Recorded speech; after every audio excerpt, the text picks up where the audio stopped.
کیا فرماتے ہیں علماء دین و مفتیان شرع متین ان مسائل کے بارے میں کہ نمبر 1 قبروں پر مٹی ڈالنا، نمبر 2 پانی چھڑکنا، نمبر 3 اور لپائی کرنا کیسا ہے؟ بسم اللہ الرحمن الرحیم۔ الجواب بعون الملک الوہاب، اللہم ہدایت الحق والصواب۔ نمبر 1 قبر کی اونچائی ایک بالشت یا اس سے کچھ زیادہ کرنے کے لیے مٹی ڈالنا جائز ہے کہ قبر کی اونچائی ایک بالشت یا اس سے کچھ زیادہ ہونے کی شرعاً اجازت ہے بلکہ مطلوب ہے۔ چنانچہ قبر کی اونچائی کے بارے میں بدائع الصنائع میں ہے کہ حضرت ابراہیم نخعی رضی اللہ تعالی عنہ سے روایت ہے کہ مجھے اس نے خبر دی جس نے حضور صلی اللہ علیہ وآلہ وسلم اور ابو بکر صدیق اور عمر فاروق اعظم رضی اللہ تعالی عنہما کی مبارک قبروں کو دیکھا ہے کہ وہ کوہان نما بنی ہوئی تھی، اور کوہان یعنی قبر کی اونچائی کی مقدار زمین سے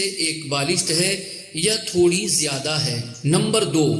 کچی قبر کی مٹی بکھری ہوئی ہو یا بکھرنے کا احتمال ہو تو اس پر پانی چھڑکنا جائز ہے، البتہ اوپر سے پختہ قبر یا ایسی کچی قبر جس کی مٹی خوب جمی ہوئی ہے اس کے بکھرنے کا اندیشہ بھی نہیں تو اس قبر پر پانی ڈالنا اسراف ہے جو ناجائز و گناہ ہے۔ نمبر 3 قبروں کو لیپ کرنے کے بارے میں حکم شرعی یہ ہے کہ زینت کے لیے اور محض رسم خیال کرتے ہوئے بغیر مقصد کے قبر پر مٹی کا لیپ کرنا منع ہے، کیونکہ قبر کو مزین کرنا غرض غیر صحیح ہے کہ قبر زینت کا محل نہیں بلکہ شریعت میں قبر کو مزین نہ کرنا مطلوب ہے۔ یوں ہی جب قبر کی مٹی نہ تو منتشر ہے اور نہ ہی منتشر ہونے کا اندیشہ ہے تو یہ بغیر کسی فائدے کے مٹی اور پانی کا استعمال کرنا ہے، اور یہاں بھی پانی کا استعمال اسراف ہوگا۔